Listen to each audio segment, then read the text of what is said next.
Welcome back to the Two Birds, One Stone podcast. This is the 12th ever episode.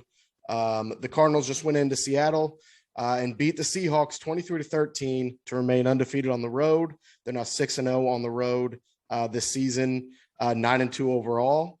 And first off, I was wrong. You can have more than one Colt McCoy win. Hand up, I was wrong. He fucking dominated today. He looked like Peyton Manning out there. He threw the ball, 44 times or 45 times or something like that? That's crazy. No, this it's a Kyler stat line. If I would have looked at the box score after the game without looking, like knowing what the score was, and saw Colt McCoy threw the ball 44 times, I would have been like, holy fuck, we must have got our shit kicked in. We fucked up along the line. It literally, like, I'm looking at the score or the box score right now. If I cover up Colt McCoy's name and I see 35 of 44 for 328, 2 touchdowns, 0 picks, 112.9 passer rating. That's Kyler Murray, right? No, I'm fooled. That's Colt McCoy. So I was wrong. I thought, okay, you got a backup quarterback. They're good for maybe a win if you squeak by. Colt McCoy has now started 3 games. He won 2 of them, both against division rivals on the road. And I don't know what the hell happened last week against the Panthers. The way that he looked the Niners week and then the Seahawks, who knows? Maybe he just had a bad night of sleep or something, but that is an anomaly. Obviously, like, this is more of what Colt McCoy can be. But yeah, it was impressive all the way around. The defense played awesome. What kind of jumped out at you as you were watching? The defense is 100% legit. I tweeted out earlier, this defense is a Super Bowl caliber defense, which it is. That's the reason we won the game. Top 10 in nearly every category besides rushing, but they're getting better.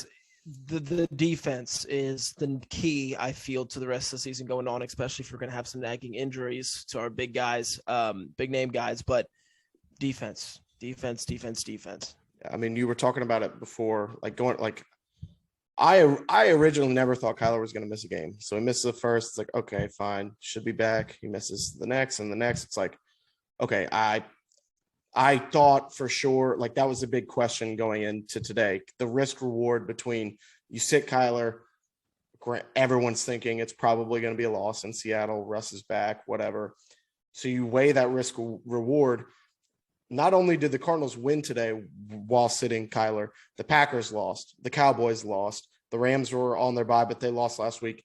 We gained so much momentum. Even if we would have lost this game, we would have been sitting pretty. The cherry on top, we just went out and fucking won it anyway. So, like, a great weekend for the Arizona Cardinals. Perfect. It's the best way everything could have fell. Everything fell into place perfectly. God damn, James Conner. Extend him, give him whatever he needs. He's a workhorse. I mean, he I don't know how many times he carried the ball, but he is a hard physical runner. Just sets the tone with the defense, and Jalen Thompson and Buddha coming in and Isaiah smacking your fucking head in. And then on the other end, you got James Conner turning 2-yard rushes into 6-yard rushes almost every time he touches the ball. He is a key. It's like energetic, or like, what's it called? It's going through the locker room, because like the defensive side of the ball, like, I made a note to shout out Jalen Thompson. Jalen Thompson, I don't know what his stats were for the game, but he flew all over the fucking field. Big hits. He's a Pro Bowler. I think he's a Pro Bowler this year. He was man on man with DK Metcalf a couple times and hung with him step for step every single time. He had 6 tackles, 5 solos, and a pass defense. Like, he's playing awesome. I know, like, this year it seems like you don't hear Buddha's name as much, but I think that's because the job is like, he doesn't have to do it all. He doesn't have to be that guy because tackles aren't being missed as bad up in like the second layer, like the linebackers. You know what I'm saying? I feel like you have a weaker linebacker core. Yeah, you can definitely see the difference, the jump that he made from last year to this year, and I feel like his leadership role that he's kind of taken on himself has kind of spread throughout, and you're seeing the benefits of that, where it's not so much heavy relying on him, where he's kind of spread his own personal culture throughout the other people on the team, and it's working out. It's working out well. There's like, this is kind of off topic, but like the way that Kime has drafted, like, people forget that Jalen Thompson wasn't just like a 5th round pick. Do you know what the supplemental draft is? I don't even really know what it is or what it's for, but it's like, I'm not even going to try and explain it. It's a draft aside from the normal draft. Kids coming out of college that maybe were deemed ineligible by their schools or something. So like they didn't play. I have no idea. But the Cardinals gave up a 5th rounder from the actual draft to be able to acquire him. Like what a move by Keim to be like, who knows what's going on here, but I see the talent like that this guy has. Brought him in, and fuck it, he's probably worth a 2nd rounder at this point. He's a well above average starting safety in the NFL, and we didn't give up shit for him. So kind of want to shift things before we get into the actual flow of the game. The Seahawks are now 3-7, and it really kind of feels like there was the Russell like hinting at kind of wanting to leave and get a trade and all that stuff last offseason. And then they kind of settle things. Beginning of the season, I mean, they didn't start. I think they were 3-3. Then he gets hurt. They come back. They lose back-to-back games. The last 2 weeks, they've scored. Well, I guess they scored 13 today, but a touchdown late. So 13 points in the last 2 weeks. It's looked very ugly. I wrote down in my notes, like some point in the game, like Russell looks bad. Like he does not look good. I don't know if it's a finger, but this might be kind of like the end of that Seahawks. I do brand. think it's the end of that. Yeah. I think it's the end of Pete Carroll as well. I feel like Really? they won't can him. They won't fire him. He'll have to leave on his own, but I feel like there's going to be enough pressure from Seattle fans are impatient, as you kind of saw in today's game. Lots of boo birds from the 12th man today. I would be surprised if Pete Carroll coached next year, if they keep on trending down like they have this season, winning the 3 of the 10 games so far. I don't see them both being gone. So like if Russ does leave, I think Pete's going to stay. I think it's way more likely that Pete leaves than Russ leaves, right? I don't know. Why would he doesn't want to be there. Like if we're going off of what last off, it seems like he doesn't want to be there. Like that way he acted, like I said, all offseason. Right. And that's all anybody talked about. I think they took calls from Chicago. Like Chicago did make calls. Like, I don't know. Like that's the only thing to me. Like if this was all prior, you would think like history shows the quarterback outweighs the head coach with McCarthy and the Packers. Like if you get one of those generational quarterbacks, he's not going anywhere, no matter how good the coach is. If the quarterback wants him gone, he'll be gone. But this seems like a different case where it's not as like Russ is all in Seattle. He seems to kind of be, this might be a little over dramatic, but kind of all about Russ. Like, what am I going to do about like my brand? Would I like to go to a bigger city like Chicago or something like that? It's like, so who knows what's going to happen, but it definitely feels like their defense hasn't been the same for years, but like that brand of like run the ball well, hard hitting secondary, pressure on the quarterback, like tough football. That's gone like completely. So a big reason why I think we celebrate and we pop champagne to that. Right. But a big reason why I think that Pete Carroll's on the hot seat is just because if you look at their roster, I think they said it on the broadcast today. Yeah. They have a nice, like it's a nice roster. I mean, I know that they don't have Chris Carson right now, who's on IR, but you got DK Metcalf, Tyler Lockett, Russell Wilson. On the defensive side, you still have Bobby Wagner, the best linebacker in the league. You have Jamal Adams, Blitz boy, who kind of sucks ass, but they paid him a lot of money, so people think he's good. They have like a pretty good roster. That's kind of the reason why I think that Pete Carroll's on the hot seat. You look at Cliff, who hasn't had his starting top 5 quarterback in the league for the past 3 weeks, and he's 2-1 with fucking 30-whatever-year-old Colt McCoy. But like the NFC West is going to be like this offseason, it could look a lot different. I know the Niners had a big win against the Rams on, I guess, was that Monday night or Thursday night? Whatever, on a prime time night. That kind of saved Shanahan there for a little bit, but his seat was getting a little hot. If the Niners kind of stumble out of the gates and don't build off of that win, maybe the Niners move off him. Who knows? That's been kind of talked about, like you said, with Carroll, Wilson. Like things are kind of starting to shift at a time where those teams are kind of falling down and the Cardinals are going nowhere but up as of right now. So you love to see it, honestly. You really do. Oh, how the tables have turned. So 9-2. Just from the first drive of the game, the Cardinals won the toss, deferred. Seattle gets the ball. Russell sacked twice. Chandler Jones gets him on second down, and then Isaiah comes free off the edge. Just a mismatch. Dolphins line didn't account for it. Gets to Russell on third down, so they punted away. Chandler had 2 sacks today and another tackle for loss. So, he had 2.5. Oh, did he? Him and Golden. That last one, him and Golden. Yeah. But 2.5 and another couple tackles for loss. We talked about it last week. Like Chandler Jones where have you been? Like, there's really not even just in the passing game, but like in the run game, he had a terrible I'm miss back. assignment. He's back. All he needed to do was play the Seahawks, because in his career, I think I saw a stat. He is top 10 all time in sacks at Seahawks that home stadium. Yeah. And he's never played for the Seahawks. So that just shows every time he goes and plays there. And he's only been on the Cardinals for 5 years. 2016. So this fifth or sixth year, whatever. Yeah. Really played there once a year for that. Like it's crazy how much he just flips a switch when he gets to that stadium. So awesome game by Chandler. The Cardinals ended up getting the ball back. It was their first drive of the game, and it was like from the beginning, it was a lot different from the Panther game. Lots of quick throws. Rondale Moore was very involved early. I think, what do you have, 12 catches today? Yeah, 11? That's the most quiet 12 catch game I've ever seen in my entire life. I did not. He had 11 catches for 51 yards today. That's pretty wild. But I mean, they're trying to get the ball in a playmaker's hand. Yeah. And there is a couple times on this first drive specifically, they're driving. It's 3rd and 8, and McCoy has to get rid of it. They dump it to Moore with 5 more yards to go. He just kind of slides in, dinks, dunks, and ends up getting the first. Those are the kind of things. That's why you get the ball in his hands, because you never know what can happen. So on that drive, they end up converting on that 3rd and long.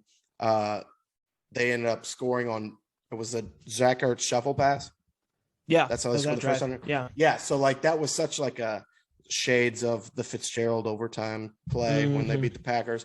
That was like Travis Kelce, what they use all the time with the Chiefs. Like, they're very creative down there in the red zone with him.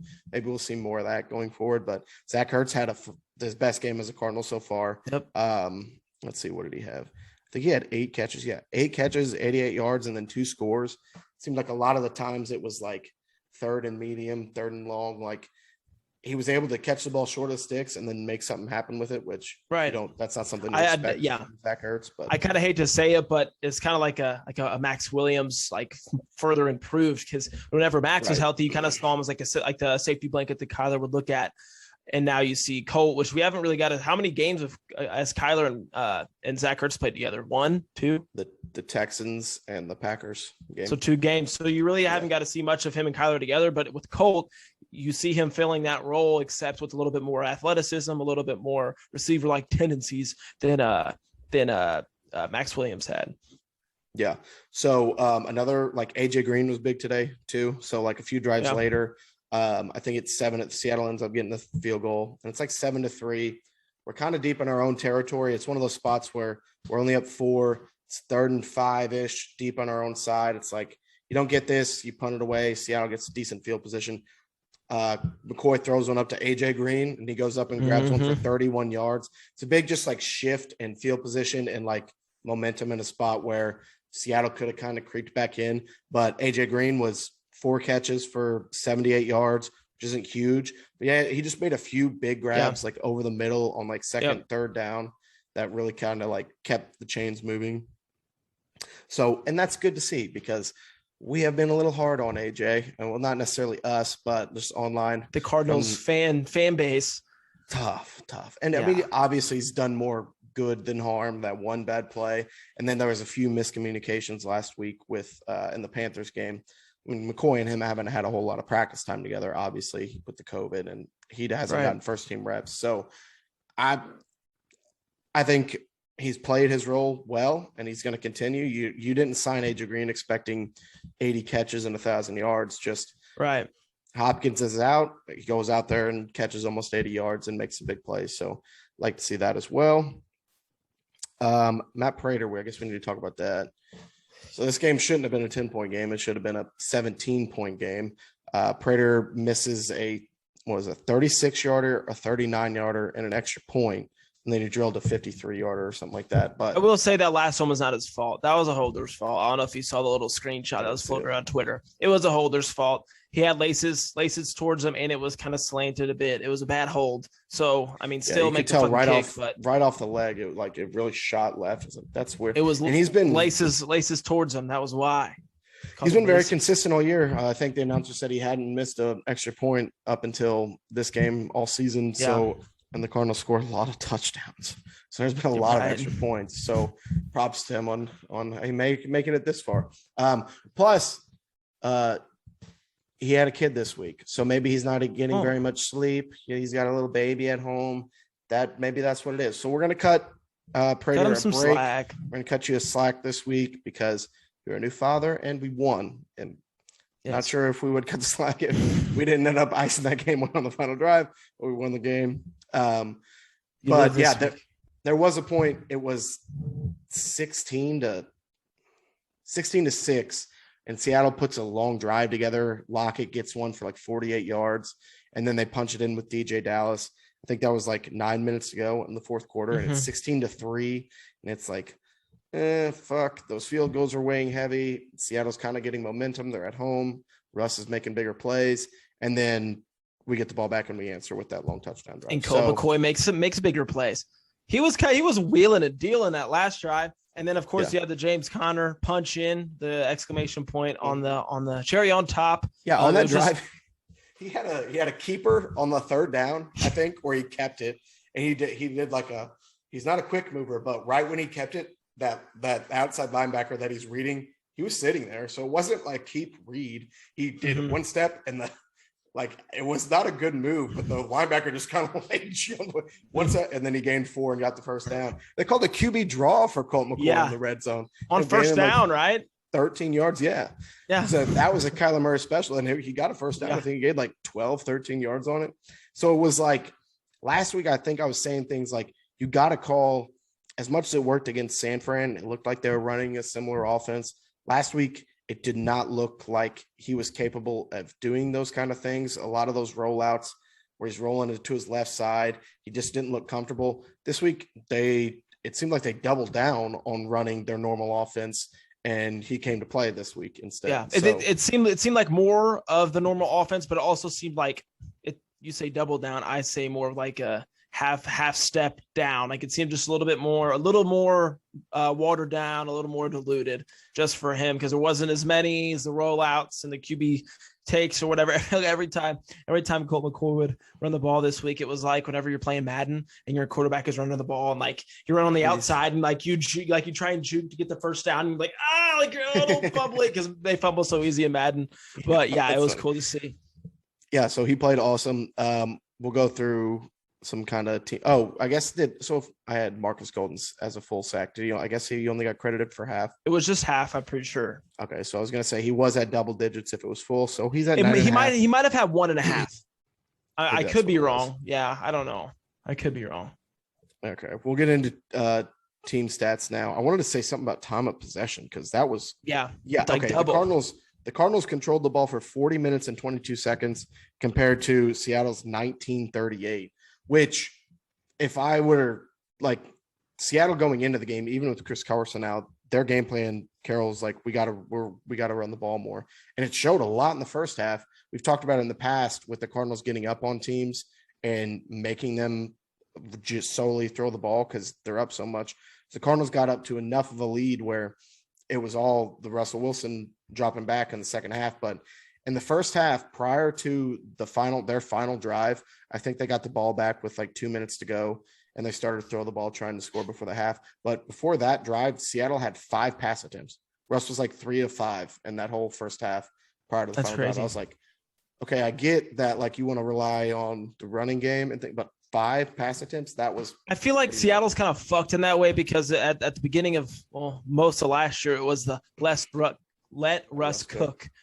And then now you're kind of, I feel like they don't really know what they are. Like, they don't really know their true identity and haven't found success here the past year or two. You know what I mean? Yeah. It's always been this push and pull between Pete Carroll and Russell Wilson because when Russ is a younger player and they're winning more than they have, like in this whole like dynasty area, it was at the beginning of his career when they went to a couple of Super Bowls, they win one.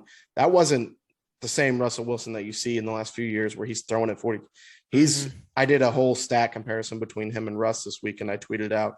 He had like around 3,100 passing yards. Like, he wasn't like lighting it up. They were a run heavy team. They had a great defense, and that's what won them Super Bowls. So as Russell kind of developed into this all-pro quarterback, one of the best in the league, Carroll still, I felt like the winning formula wasn't that. So we always kind of wanted to tame him in. And that's can be attributed to what we saw this offseason with Russell kind of being fed up with it. But getting into some more total yards, the Cardinals had 413 compared to Seattle's 266. Yards per play, kind of weird. Cardinals 5.2 compared to Seattle's 5.4, but we just ran more plays because we controlled the ball more. But passing, Colt McCoy and the Cardinals 318 yards. Russell Wilson, Seahawks 180. Just outplayed, man. Got outdueled by Goat McCoy. Yep. Tough stuff for the Seahawks. Before we get into around the league, I guess we'll go ahead and do the Two Birds, One Stone Player of the Week. Pretty obvious. Pretty obvious here. You can't fight it. Colt McCoy. Colt McCoy will be the Two Birds, One Stone Player of the Week this week. As we said earlier, we'll read his numbers off again just because they're that good. Probably will never happen again. So read him loud and proud. He gets to go out on top. It's good that he had one game in which to redeem himself after that Panthers game, because I would have always thought that, he's just ass. Like if that's the last thing I saw. This game just bought Colt McCoy another 5 to 10 years as back up the NFL and like another $100 million. So absolutely. Shout out to him. We'll read him off one more time. Shout out Colt McCoy, 35 of 44, 328 yards, 2 touchdowns, no turnovers. You got to love it. So that means Colt McCoy has won Two Birds, One Stone Player of the Week. Kyler Murray has one. So we have a controversy here. We'll see going forward. See if Kyler can add another one to his trophy case. Did you have any bets this week before we go around the league? I sure did. All right. I didn't kind of hoping you were going to forget about this. So the first, I had 2 different parlays, all money line, except on the second. Anyway, I had Washington football team, Saints and Packers, 20 to win 175. As you saw, those lost. Then that one I was okay with losing, obviously, because the Packers. Right. Then the second one I had was Cowboys, Cardinals, Raiders, and Texans plus 10.5. And that one obviously lost because of the Raiders and the Cowboys. But the Texans held up there, and I wanted to bet money line if I could, but my bookie was not allowing me to bet money line on that. So, but I guess we can kind of get into around the league. I was going to say you wanted money line on the Texans. I did. You're fucking hot, man. What can you say? We'll go around the league. We'll start there. Hey, man, Titans, you guys fucking suck, dude. I was on the Titans suck early, and then they went on a run. Suck. And then they lose. Today they lost at home to the Houston Texans, 22-13. Going into the game, the Texans are 1-8 and the Titans are 8-2. The number 1 seed in the AFC. Are the Titans the best team in the NFL? By far the best in the AFC, blah, blah. And then they laid a fucking stinker. I want to look at what their box score was. Like Tyrod Taylor, what did they do? They didn't run the ball well. They didn't have a great game passing. Like Tyrod Taylor was 14-24 for 107 yards. He ran in 2 touchdowns, but their team only ran for 83 yards. Very odd. I wish I would have watched some of this game. I wasn't able to. Did you get to watch it? I did a little bit. It was just, I don't know. It was a weird game. I think the Titans are fucking junk, so I was happy to see it. I think I see what happened. Ryan Tannehill, 35 of 52. Yeah. Hold on. 35 of 52 for 323. That sounds pretty good. 4 interceptions. Yep. So that 4 turnovers will that'll do that. Listen, I'm going to say this. I'm going to say this now and get ahead of it. All the Titans fans are going to sit here and bitch about, we don't have Derrick Henry. He'll be back for the playoffs. Are you guys going to make the playoffs, you think? At this rate, probably fucking not. But that's bad.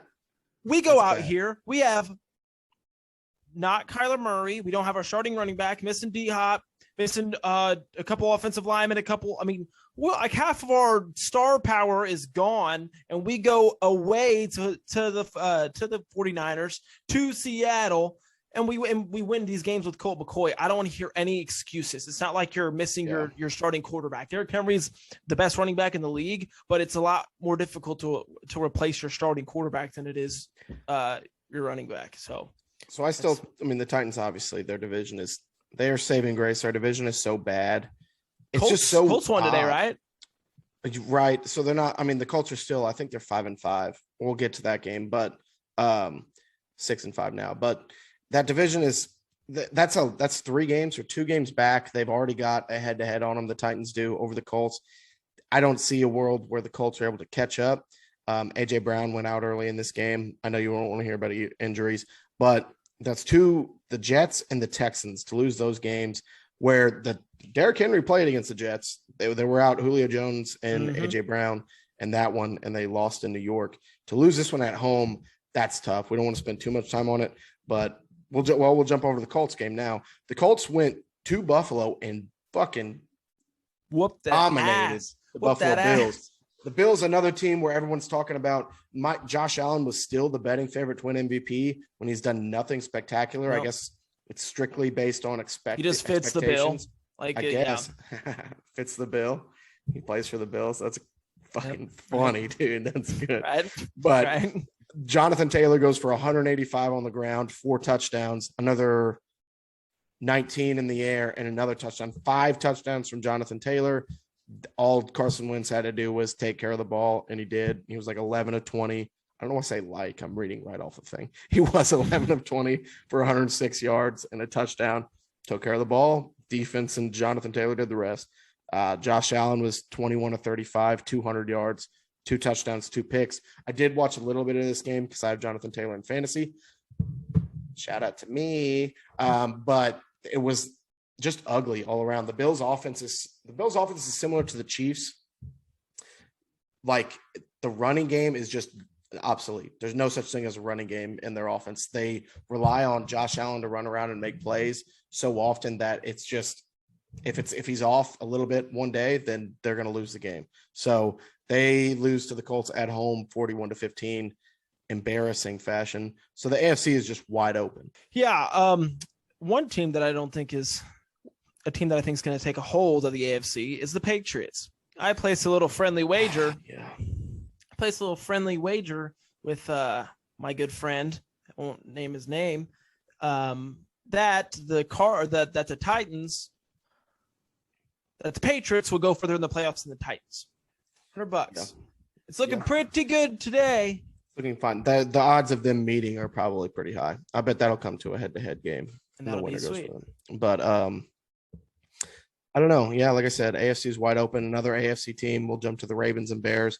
The Ravens without Lamar Jackson, I think they went to Chicago and they beat a bad Bears team. So, I mean, good for them, I guess. The Ravens are now. That was a close game. Yeah, very close game. They came back. Down. They were yeah. So without Justin Fields too, they were down. I think 13-6, I believe, and they scored a touchdown later, 13-9 or something.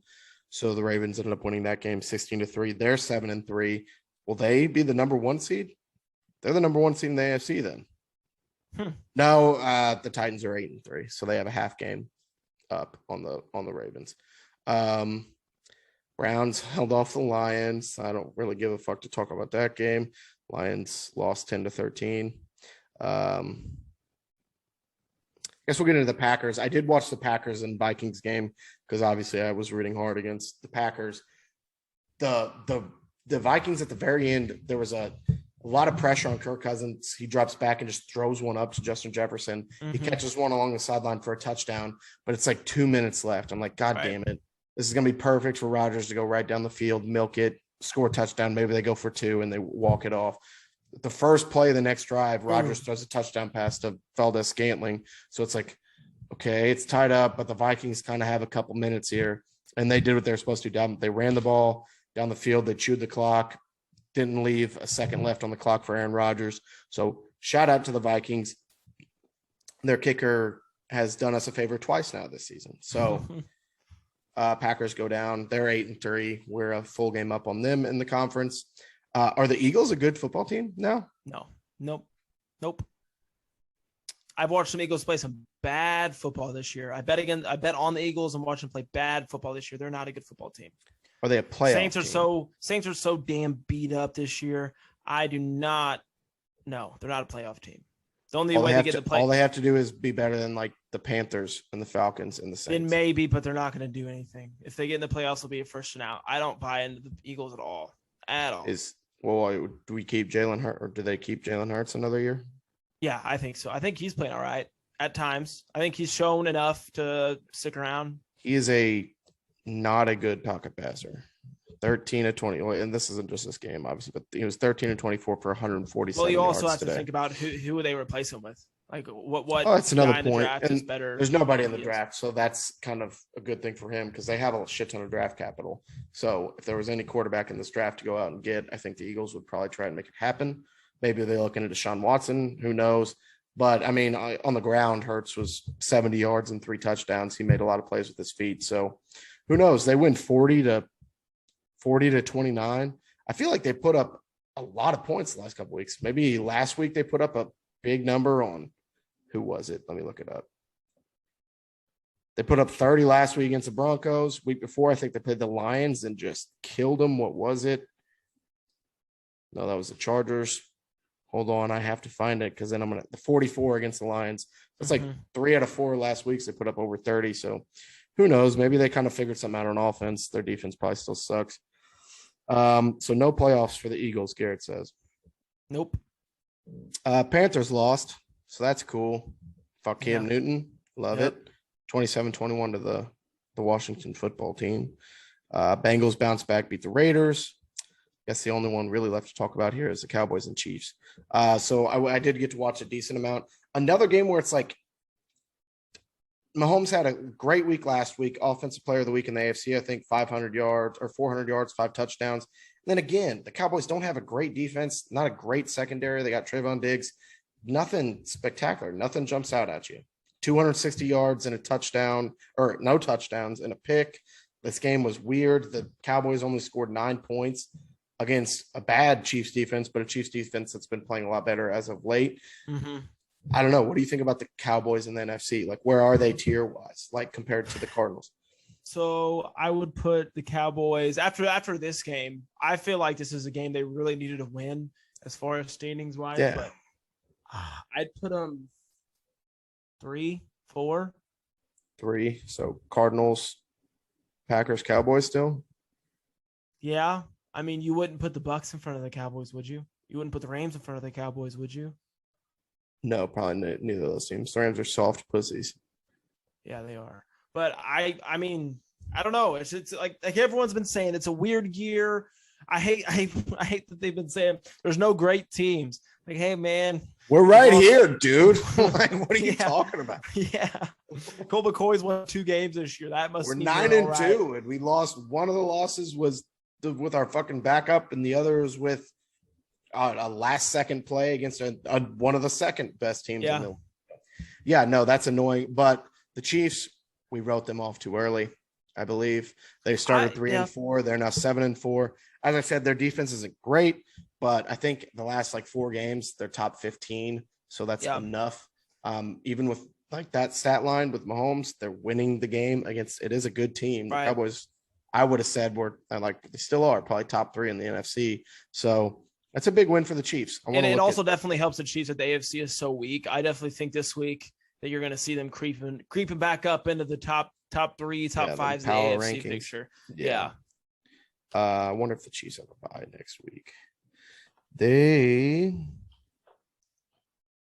They're off next week too. And then they go to the Broncos. Seems like their schedule is going to ease them up.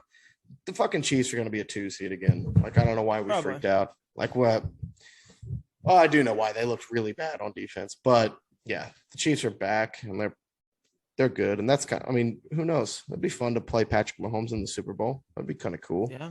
Watch a shootout like that. Who knows? That's kind of all we got for around the league. I mean, like I said, perfect scenario for the Cardinals. Not only, and all I was hoping for was maybe the Packers go down and the Cowboys lose. That both happened. And then we also got the victory on top. So 9-2, a full game clear on the NFC. Basically 2 games on the Rams because we have the head-to-head. So we're heading into the bye week. Kyler Murray I'm going to say he's back. I want to get into that too. I think we got duped. I think we all got fooled. Started off as he's just got it's a medial ankle sprain. He'll be out a week or 2, whatever. I think it was always a high ankle sprain. I think that they were just kind of trying to keep it under wraps so that other teams were not knowing what to expect. Right. Because it seemed like the way that they talked and stuff. Oh, if it's close, we'll play. And it just every week it just didn't happen. Who knows? Maybe that's a conspiracy theory. I think the whole time they kind of planned we'll get him back on the That would bye. be smart. That'd be smart. And Hopkins doesn't want to go out there and play without Murray, so he's like, "Fuck that! I'm gonna just sit here and wait on my boy to get back." So we got to bye week 12. That's gonna be boring. That's gonna suck. We don't get to watch. I think I'm ready for just a refresh. It'll be a nice refresh, restart for the team, heal up, ice up, come back good as ever against Chicago. Yep. Then to Chicago and then Monday night against the Rams. So schedule. I mean, we play the Lions coming up in the second half. A Colts team that looks a lot better now. Some very winnable games. We'll see what happens. We're set up nicely. I think 14-3, 13-4. That'll do. Yep. Maybe a 1 seed. So next week with the show, the bye week, we're gonna do just a Wednesday show. We're gonna have a guest on, surprise guest. So he'll probably be on 15-20 minutes, and then we'll do some like mid-season awards. We're kind of surprised so far with the Cardinals, what we are glad to have seen so far, what we don't like so far. Get into just some shit to kind of fill a show with, since there won't be a game. So look out for that. We'll tweet out all the links when that episode's up. Garrett, any final words to say? Ice up, boys. Yep. Everybody get healthy. Good. Put us in a good situation. So awesome. Like I always say, if you're a Cardinal fan, let other Cardinals fans know about us. Let us know if we can do anything better, any suggestions. But yeah, that's all I got. So until next time, go Birds. Peace.